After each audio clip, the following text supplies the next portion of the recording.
Hello and welcome to Insights. This is Hari Kumar. Prime Minister Narendra Modi's visit to Thrissur, which is known as the cultural capital of Kerala, a couple of days ago to participate in Stri Shakti Sangamam, a women's meet organized by Kerala BJP a couple of days ago, created a splash in Kerala media. It attracted the attention of not only media people, rival political parties and political observers also evinced a keen interest in the meeting.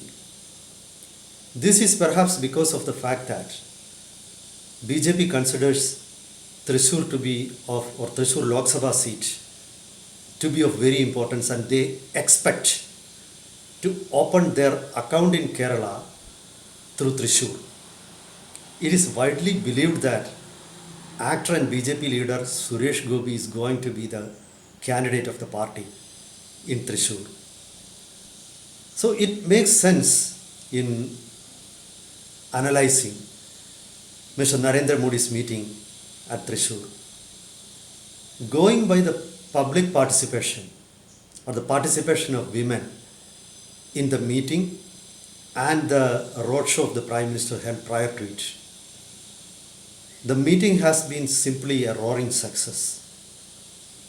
As usual, Prime Minister Narendra Modi's inspiring speech created huge enthusiasm among BJP workers. Now, let us analyze the success of the meeting, the impact of the Prime Minister Narendra Modi's speech, the repercussions it made in Kerala politics, and whether it has set forth a public discourse or sparked a new discourse. Let us go to it one by one. And one thing I missed is, most importantly, it sets the tone for the BJP campaign in Kerala in the coming days. So what is going to be the focus? I will begin with this. It seems that by organizing a women meeting and ensuring the presence of women from across the spectrum, including actress Shobhana, environmentalist Shoshama Aip, and activist Mariyakutti Amma, BJP has made it very clear that they are going to focus on women, getting women votes in the coming Lok Sabha polls. This makes sense because unlike men who, especially Kerala men, who are more interested in desiccated ideological discussions, women are more bothered about household activities and the day-to-day problems they encounter. So the price rise, shortage of fuel, LPG gas, and these are things women could easily relate to. So if the government is confident about the welfare measures, and the government is very confident that they have done many things for women, it is better to focus on women. And another thing, possibly, by focusing or extending a friendly hand to women, BJP could reach across the spectrum,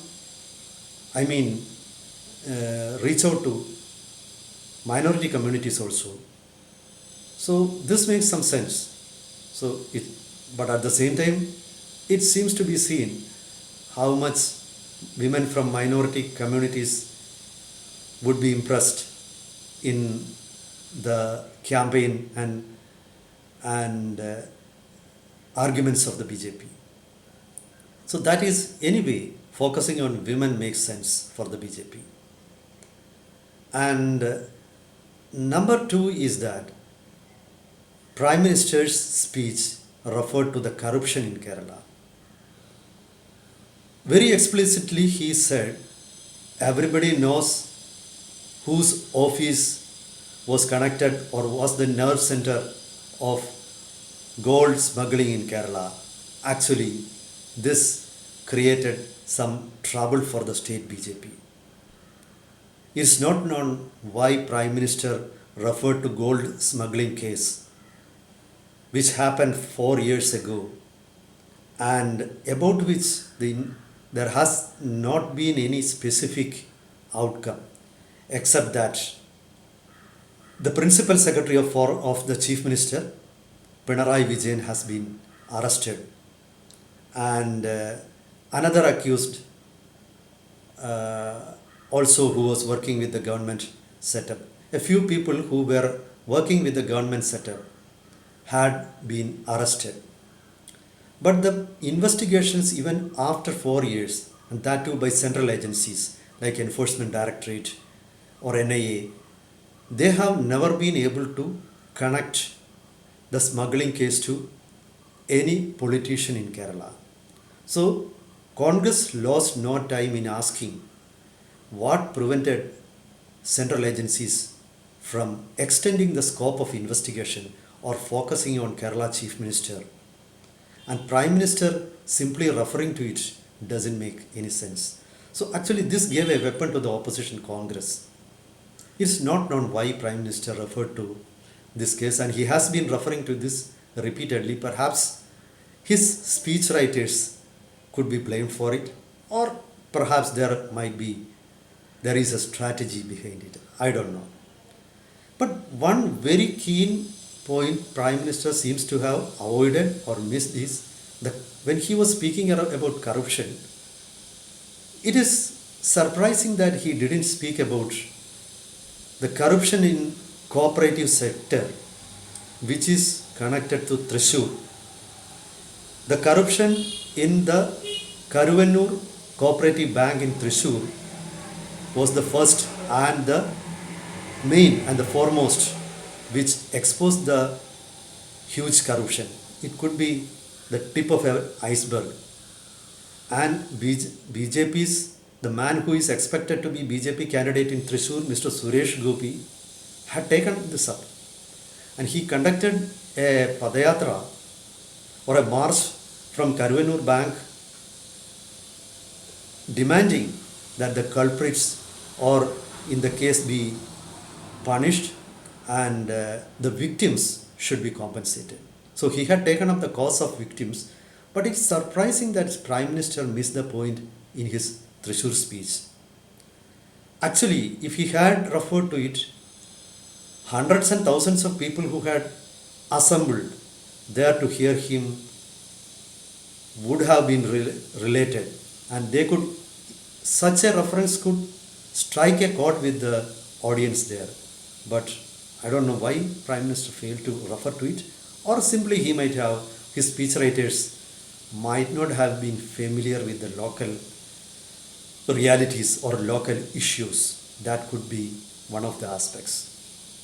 Now, Prime Minister's speech definitely is as inspiring as any time, and it raised the enthusiasm of BJP workers, and it seems that women from across the spectrum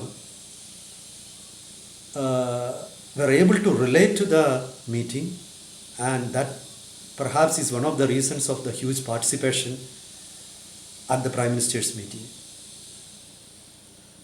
But it does not mean that all these people, the presence of a huge crowd is going to translate into votes. That needs ground level work. This is another aspect. And then again, there was a seemingly foolish response from the part of the Congress after Prime Minister's meeting ended. The next day, a few youth congressmen came to the venue and they tried to purify the venue by spraying cow dung. Immediately, the BJP responded as saying that reflects the feudalist mindset of the Congress, and the Congress which accuses BJP of promoting Brahminical hegemony is actually showing a feudalist attitude, and they are trying to belittle and they are trying to symbolically purify a place where a political leader who is the Prime Minister of India and who comes from peasant backgrounds and who comes from an OBC community spoke. So immediately that backfired for the Congress. That was a foolish act of the Congress. So even some certain groups of supporters of the left parties, they started cyber attacks on participants like actor Shobhana. But this time CPIM was more circumspect, and the party state secretary M.V. Govindan chided those who attacked Shobhana, and he clarified that by attending the meeting of Prime Minister, it doesn't mean that Shobhana has become an enemy of the CPIM. So I think CPM has shown some maturity, or perhaps they might have realized that attacking somebody for participating in Prime Minister's meeting could backfire, and women in Kerala may not be much enthused about such allegations. So I think, to sum up, the meeting of the Prime Minister in Thrissur is apparently a good success, a huge success. But at the same time, the political discourse it set forth is not entirely in favor of the BJP, as because it raises certain questions of, and it gives an opportunity to the Congress to allege that there is a secret understanding between the BJP and the Congress. That is for now. Meet you with another issue next time. Till then, goodbye.